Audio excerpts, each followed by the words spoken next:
Meus queridos, bom dia novamente, para quem eu já falei. Quero agradecer novamente o convite da Facite para estar com vocês agora nesse módulo, do mestrado, o outro que eu lecionei no doutorado.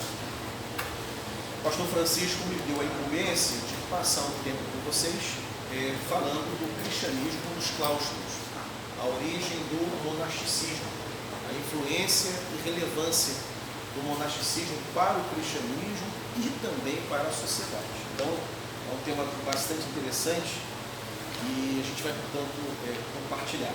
Eu sou o pastor Lidal, professor Lidal, sou ministro congregacional, colaboro com a Facite já tem um tempinho, e sempre que o pastor Francisco renova o convite, na medida do possível, a gente está presente.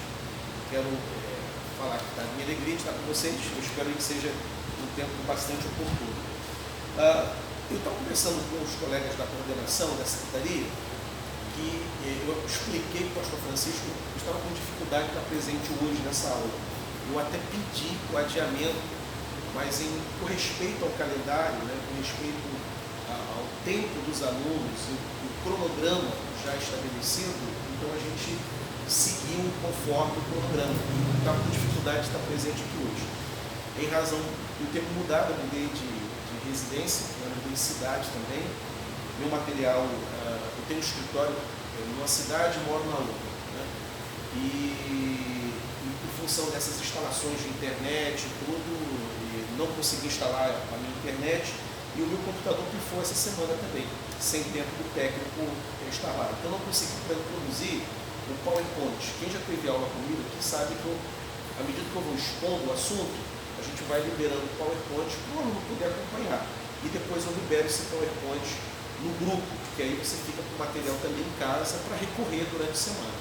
Então isso não vai rolar hoje, não vai ter. Só que eu vou mandar isso posteriormente para vocês. Eu já falei com o técnico, ele vai na minha casa na segunda-feira para ver se eu consigo ligar o computador, tentar entender o que aconteceu. Se não conseguir consertar, durante a semana eu estou encaminhando. Então a gente vai trabalhar aqui com apontamentos, Se vocês quiserem anotar, vocês anotam. Se não quiser, de qualquer maneira, vai chegar o conteúdo na mão de vocês. E assim a gente vai trabalhar com ele. Então, a nossa aula não vai até tarde. Eu vou terminar a aula no almoço. Já avisei que a secretaria tem tempo para estar na parte da tarde, em função desses compromissos que eu estou tendo. Então a gente termina a aula um pouco mais cedo também hoje. E eu vou fazer da seguinte maneira: a gente vai expor o conteúdo e qualquer dúvida que vocês tiverem, qualquer colaboração, qualquer pergunta, qualquer contribuição, pode fazer, tá bom? A gente vai expondo e à medida que vocês quiserem tirar alguma dúvida, a gente vai assim seguir. Vamos orar, pedir que o Senhor nos abençoe, que o Senhor nos conduza e tenhamos um tempo aí de edificação para a glória de Deus. Convido vocês a orar junto. Senhor, nós somos gratos por essa manhã de sábado. Louvado seja o teu nome. No meio, Senhor, de uma pandemia, nós aqui estamos, saudáveis na tua presença. Isso é motivo de honra, glória e louvor, de agradecimento. Louvado seja o teu nome. Obrigado pela vida de cada aluno, cada família aqui representada. Obrigado pela minha vida também, pela equipe, Senhor, da coordenação, pastor Francisco, todos que trabalham na Facite. Queremos submeter essa aula à direção do teu Espírito, que o conteúdo seja compartilhado, que edifique a nossa vida, que aprendamos, que cresçamos no conhecimento e, acima de tudo, que seja para a glória, honra e louvor do teu santo nome. Essa é a nossa oração, em nome de Jesus. Amém? Bem, queridos, o nosso tema da nossa aula de hoje é o cristianismo nos claustros. Nós vamos falar sobre o monasticismo, a origem do monasticismo, as causas do monasticismo, a relevância histórica que o cristianismo, que o monasticismo obteve, e a importância do monasticismo, dessa tradição, para o cristianismo e também para a sociedade. O monasticismo não influenciou apenas o cristianismo, ele não revigorou e protegeu o cristianismo, e nós entenderemos o porquê desse vigor que foi uma das características do monasticismo, e essa proteção também ao próprio cristianismo que o monasticismo ele ofereceu, né? Mas também, como todo movimento social, todo movimento humano, ele não foi perfeito, ele também teve equívocos, né? Equívocos, e também tem as suas incompreensões, né? A tradição protestante, por exemplo, que é a nossa tradição, né? Você tem três grandes tradições do cristianismo: a tradição católica, a tradição ortodoxa e a tradição protestante. A tradição protestante, dessas três, é aquela que sempre teve mais dificuldade com o monasticismo, né? Você tem estudos muito sólidos, muito robustos, obras de extremo valor, produzidas por historiadores católicos, teólogos católicos, falando do monasticismo, da tradição católica e da tradição ortodoxa. Mas você não tem historiadores protestantes mergulhados nos estudos do monasticismo, pelo menos no Brasil. Na Europa, nos Estados Unidos, no Canadá, você encontra protestantes que estudam os mosteiros, né? No Brasil, Justo Gonzalez passa muito rapidamente, mas destaca a importância dos mosteiros. Erle Kermes, no livro Cristianismo através dos séculos, dedica também algumas páginas ao monasticismo, mas apenas 2 páginas, né? Então você tem no Brasil, né? E eu estou falando de historiadores que não são brasileiros, né? Erle Kermes americano e o Justo Gonzalez cubano, né? Embora amplamente conhecidos no Brasil por causa do trabalho deles, que os livros-textos são utilizados nos seminários como livro-texto da área de história, né? Então, a tradição católica e a tradição ortodoxa tem muito interesse no estudo dos mosteiros. No Brasil, a tradição protestante não olha com muito o valor e a riqueza que os mosteiros têm. Professor, Oi. Seria um preconceito, um desconhecimento por si só? Qual seria? Basicamente, assim, sem sombra de dúvida, é um ranço contra o catolicismo, né? Tudo que é católico e tudo que é ortodoxo, né? O protestante tem essa dificuldade de olhar e reconhecer o valor, né? Porque são tradições que antecedem o protestantismo, querendo ou não, né? Afinal de contas, a igreja protestante, o trabalho de Lutero, Calvino e Zwingli, era um trabalho que saiu dentro do cristianismo. Inclusive, Lutero nunca se olhou como alguém que rompeu com a igreja católica. Ele se olhou como um reformador, alguém que queria restaurar a igreja, né? E não dividir. E não dividir. Inclusive, o Lutero, até a morte, ele se conhecia um legítimo filho da igreja católica, né? O que ele queria era expurgar o que ele considerava os erros, especialmente no campo da soteriologia, né? Que o grande trabalho de Martinho Lutero era o trabalho de uma tese, a tese da justificação pela fé, né?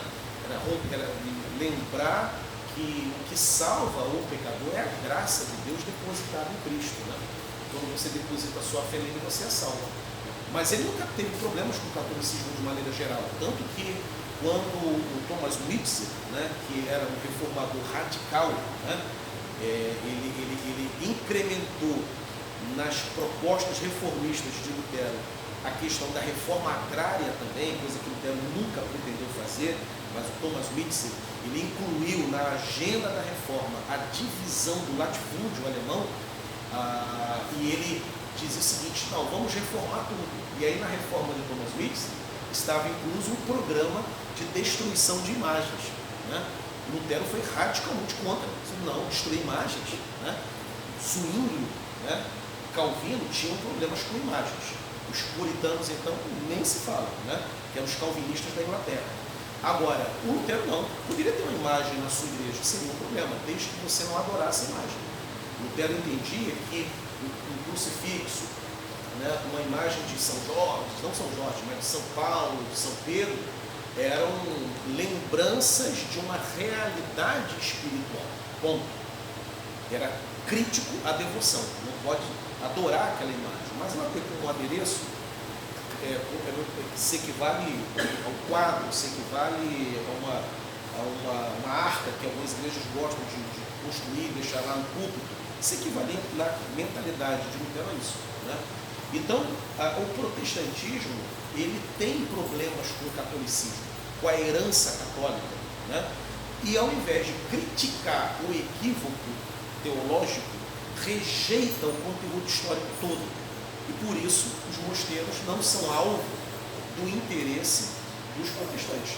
Uma outra evidência desse preconceito protestante com a história católica, o próprio credo apostólico.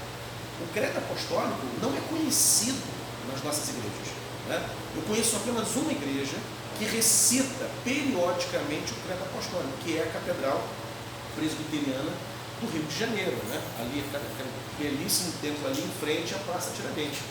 Inclusive, no curso de doutorado aqui da Facite, um dos nossos alunos era o reverendo Isaías Cavalcante, né? que é pastor auxiliar da Catedral, era aluno aqui da Facite.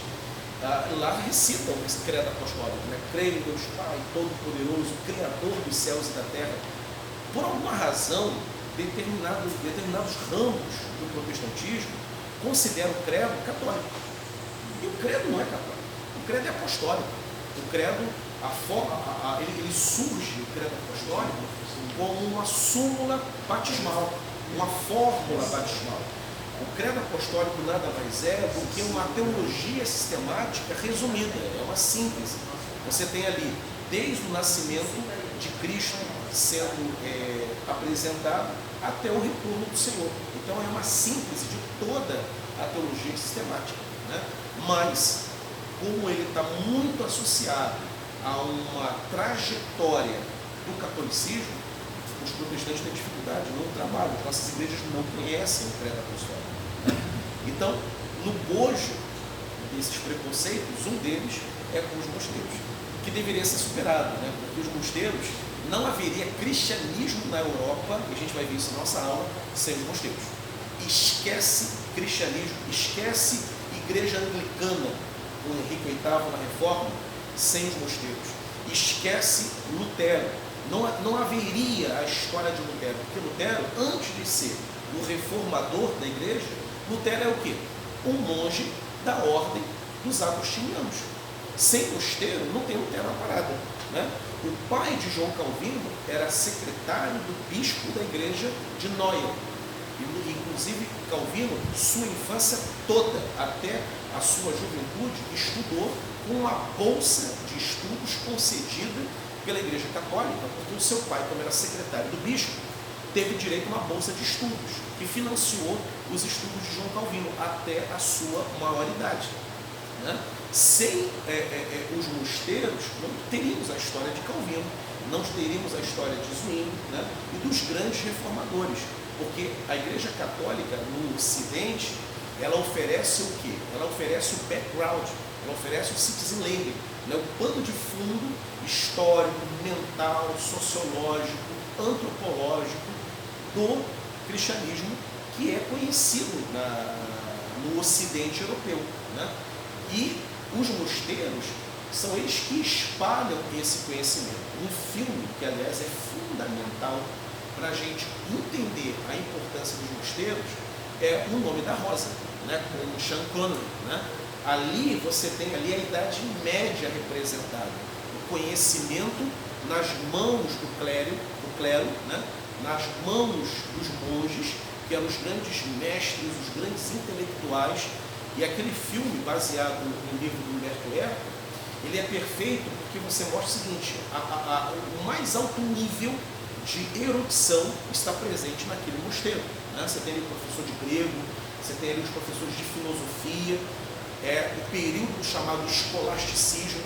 O escolasticismo é uma tradição intelectual, filosófica, que está profundamente ancorada nos mosteiros. Então não há a menor ideia de cristianismo na Europa sem os mosteiros. Então, com isso, a gente já observa assim, que absurdo o preconceito protestante. Não tem como você retirar. Você pode fazer a crítica. Martin Lloyd Jones, por exemplo, que é um autor que eu gosto muito, ele faz uma crítica certeira aos mosteiros, e aqui antecipando o final da minha aula, que é o momento da avaliação, permito-me fazer essa breve antecipação, ele diz o seguinte: os mosteiros cometeram um erro, eles retiraram os santos do mundo e confinaram dentro dos mosteiros, e a sociedade ficou degradante. Os melhores cristãos, ao invés de estarem na sociedade pregando, influenciando, ensinando, compartilhando a fé, atendendo os miseráveis, socorrendo as pessoas que estavam nos mosteiros, os melhores, uma elite espiritual, uma elite intelectual, uma elite cristã, prestando um grande serviço, mas tudo confinado entre eles, e o mundo perdido sem os principais influenciadores. Esse é uma crítica clara, correta e certeira que a gente pode fazer aos mosteiros, mas não podemos negar a contribuição deles, a importância imensa que eles tiveram, né? A própria teologia vai ter uma dívida histórica, né, com eles, e grandes nomes, né, vão estar ligados aos mosteiros, como Bernardo de Claraval, né, como Tomás A. Kempis, que é autor daquele livro Imitação de Cristo, né? Você vai ter uma influência teológica imensa, né? No campo da educação também. Então, enfim, é superar esse preconceito. Eu espero que a nossa aula ajude a gente a entender essa importância, ok? Bem, qual é a origem do monasticismo? Como começa essa tradição católica tão rica, ancorada no trabalho dos monges, né? Só para quem chegou um pouquinho depois, um problema no computador, não consegui fazer o PowerPoint, mas durante a semana eu coloco no grupo. Então, o que a gente vai compartilhar aqui, vai depois no grupo. Quem quiser anotar, anote, fica à vontade, né? Mas se não quiser anotar, apenas acompanhar a exposição, pode também, tá? Porque tudo que eu vou dizer, depois vocês vão ter o material com vocês. E quem quiser fazer pergunta, só fazer com o colega, levanta a mão para contribuição, né, compartilhar alguma ideia. Bem, vamos lá. Quando a gente pensa nos mosteiros, na história do cristianismo, né, e da civilização ocidental, nós temos 4 grandes períodos que envolvem a história dos mosteiros. Primeiramente, a gente tem um período que é vinculado ao século IV, né, onde você vai ter ali os mosteiros surgindo com a ideia de leigos que se ausentam do mundo. Pessoas não é o clero, é o laicato, né? São os membros da igreja, não tem padre ainda, não tem pastor, não tem bispo, mas a membresia é um tanto decepcionada com o tipo de cristianismo. No século IV há uma aproximação do império com o catolicismo, né? O império com a igreja, religião e Estado estão perigosamente próximos no século IV, e aí você vai ter uma comunidade de membros decepcionada com essa aproximação, né? Quando a religião se aproxima do poder. E essa decepção que surge é em função do que a membresia via. Ela via, por exemplo, flertes com o imperador, facilidades que o imperador estava concedendo à igreja, e essas facilidades, inclusive, produzindo eleições, cargos na igreja, e essa membresia percebeu que aquilo era, que aquela postura, aquela mistura de religião e poder, de religião e império, religião e Estado, estava sendo promíscua, prejudicando a saúde da igreja, a vitalidade e principalmente o espírito profético da igreja, né? Uma vez que está perigosamente próximos do poder e da autoridade. Então esse grupo vai se decepcionar e vai se refugiar. Então no século IV você tem ali esse primeiro movimento que dará origem, que contribuirá para o surgimento dos mosteiros, tanto no Oriente como também no Ocidente, certo? Depois vai ter um segundo movimento, uma segunda organização que aponta para a formação da tradição monástica, que são as reformas monásticas que acontecem no século X e século XI.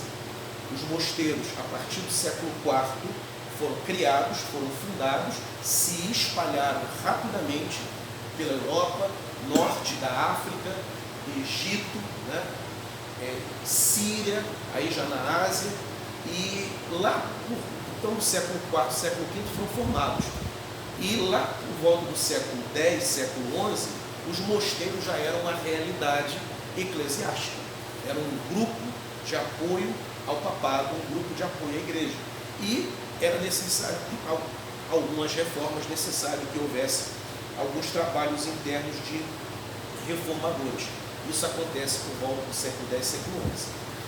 Aí, um terceiro momento na história dos mosteiros, importante, paradigmático, era o século VIII. Um pouquinho. Então ele começa, a origem dele começa no ano quarto, ano quinto. Já no século X já tem uma estrutura, não é isso? Já tem uma estrutura consolidada.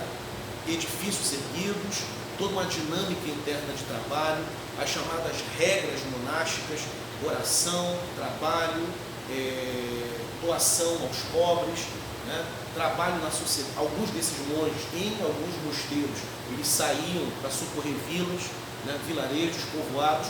Outros mosteiros já não. Era 100% interno o trabalho deles. Mas as regras monásticas, acordar cedo, fazer a lectio divina, como eles chamavam, leitura da escritura, oração, canto gregoriano e depois produção, né? Trabalhavam ordenando vacas, né? Produzindo queijo, tirando leite, plantando, colhendo. Essas regras estavam já em pleno desenvolvimento entre o século V e o século X. Aí lá no X percebe-se a necessidade de reformas, de acertar, de arejar o ambiente e de corrigir os rumos desses mosteiros. É quando vai acontecer as reformas. Okay? Século XIII surge a era dos frades, né? Que vai ser essa categoria dos mosteiros, que é uma categoria de apoio também ao papado e trabalhos também que os frades vão fazer de propagação da fé, né? É um momento também importante na história dos mosteiros. E por fim, mais perto da história protestante, a companhia dos jesuítas, né? Os jesuítas que inclusive vão desembarcar no Brasil, né? E os jesuítas ficarão famosos na história da Reforma porque eles serão os paladinos da contra-reforma. A Igreja Católica percebe que a reforma protestante de Lutero, Calvino e Zwinglio ganha terreno na Europa, né? E uma das medidas era conter o movimento, conter o avanço protestante. E um dos expedientes lançados pelo catolicismo para conter foi a criação, a fundação da Companhia de Jesus, dos jesuítas, né? E eles serão o quê? Contra-reformadores. Eles vão levar a bandeira católica para todo mundo, inclusive o Brasil, né? Quando Cabral chegou aqui, ele vem acompanhado do frei Henrique Soares de Coimbra, né? Que é quem celebra a primeira missa no Brasil, né? E esses jesuítas, eles eram, primeiro, intelectuais. O nível de erudição era elevadíssimo, né? E eram corajosos. Atravessavam mares, atravessavam rios, desbravavam florestas, batizavam os índios, né? Catequizavam os índios. Era um grupo extremamente interessante da Companhia de Jesus, né? Bem, então, na origem, você tem esses 4 momentos históricos, né? Século IV, século X, século XI, as reformas. Século IV, o surgimento por parte dos leigos. Século XIII, a organização dos frades. E já na reforma, século XVI, né, a partir de 1517, Companhia de Jesus, movimento de contra-reforma. Okay? Quais as causas históricas do surgimento dos mosteiros, né? Como que essa tradição tão importante para o cristianismo, ela vai surgir, né? Primeiro, nós teremos uma causa, uma origem filosófica, né? Teremos outras causas, mas primeiramente uma causa filosófica. E essa causa filosófica, ela estava ancorada na época no chamado dualismo grego.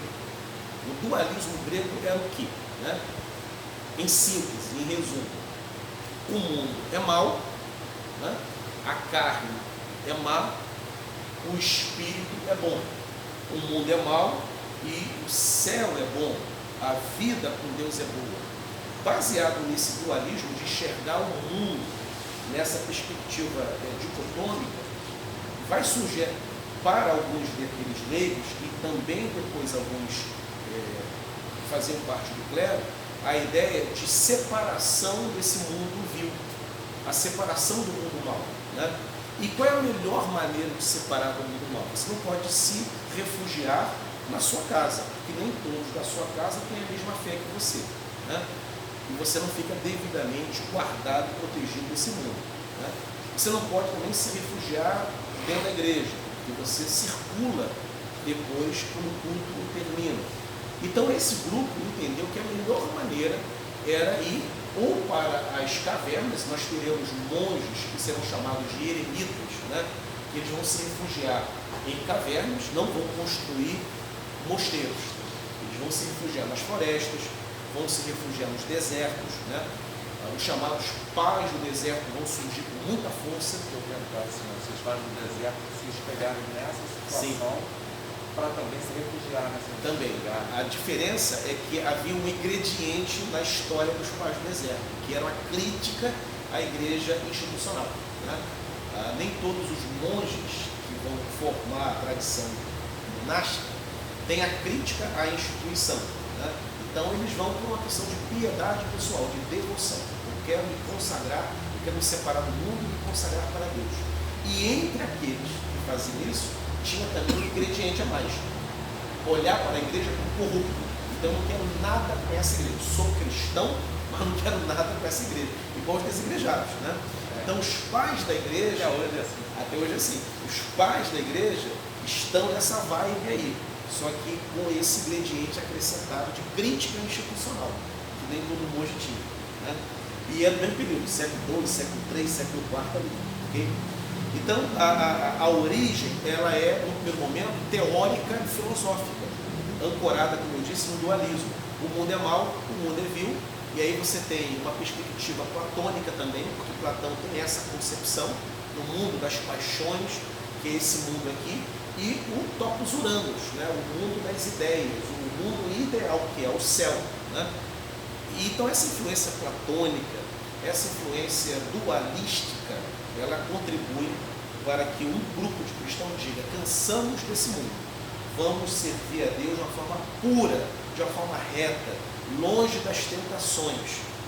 Mal sabiam os monges que você não precisa de ninguém para ser tentado, porque você, o corpo nosso, né, a natureza adâmica, nós carregamos, nascemos pecadores, né?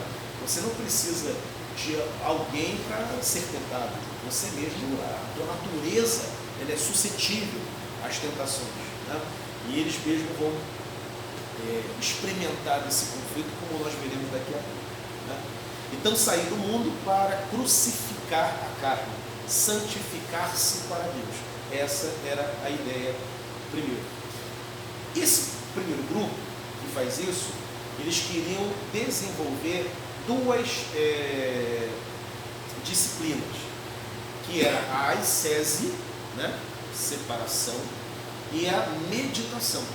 Eu me separo, me refugio numa gruta, numa caverna, no deserto, nos bosques, na beira do rio, para meditar, né? E essa meditação não é essa meditação que às vezes a gente ouve no púlpito das nossas igrejas, né? Irmãos, temos que meditar na Escritura. Não é essa meditação, não. Lia-se a Escritura, mas a meditação, ela era, digamos, densa, né? Era a meditação profunda, era uma meditação que levava às vezes horas e em alguns casos até meses. Vai ter monge na história do monasticismo tão radical e inclusive caindo sim no fanatismo, em que eles, por exemplo, subiam às vezes numa rocha ou num topo de madeira e ficava ali meses, sem comer, né? Bebendo apenas água ou comendo vegetais. Alguns comiam até capim, comiam até grama. Detalhe, isso é o lado fanático do movimento, é o desvio. Por isso as reformas lá do século X, né? Porque estava acontecendo e houve desvios no movimento. Aí os reformadores monásticos, aí, vamos acertar as arestas, vamos corrigir as rotas, porque havia grupos fanáticos dentro do grupo. E então era uma meditação profunda que era feita, né? Isso era uma disciplina caríssima para o monge. E o objetivo deles era alcançar a divindade, era ter contato com Deus. Alguns, inclusive, diziam que recebiam visões e revelações da parte de Deus Pai. Tal o estado de contemplação, de consagração, de intimidade que eles diziam alcançar. Esses monges que tinham essa prática de uma meditação profunda atraía muita gente, né? Eles eram os místicos da época, né? Como até hoje, né? Os gurus, né? Eram os esquisitões dentro do catolicismo. E então muita gente procurava esses monges nas florestas para obter respostas, para se submeter a uma oração, para serem guias espirituais, etc. Bem, agora, tinha também como causa, essa foi a causa filosófica, havia também causas psicológicas, tá? Tendências psicológicas, que são tendências formadoras da tradição monástica. E que causas psicológicas são essas? Bem, é conhecido na história, né, que todo período crítico da humanidade proporciona tentativas de ruptura com o mundo, né? Nós estamos no meio de uma pandemia, né? E há aqueles que reagem, né, a essa pandemia com sentimentos apocalípticos, né, que o mundo está acabando, né, e de que o mundo será destruído, e que é um juízo de Deus sobre a terra, né, e se refugia, se enclausura por causa disso, né. Naquela época a mesma coisa. O mundo ele é dominado pelo Império Romano e é um mundo sanguinário. É um mundo que você não tem noções de civilidade, você não tem noções de direitos individuais, não há o conceito de liberdade. O Império Romano, onde ele se estabelecia, ele dominava a nação, né? E ainda que estabelecia a chamada Pax Romana, né? Mas era uma paz romana desde que você não quebrasse as regras do Império, né?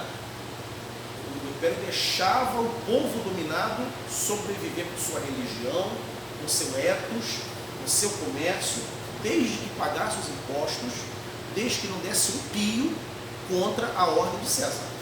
É simbólico, né? A paz romana, ó, eu imponho a força, vou te respeitar, desde que você não me contrarie. Não pode me criticar. E se me criticar, cabeças rolam. Era assim, o Império Romano, né? Então é um mundo sanguinário, é um mundo bárbaro, é um mundo selvagem, é um mundo que não tem noções de diplomacia, não tem ONU,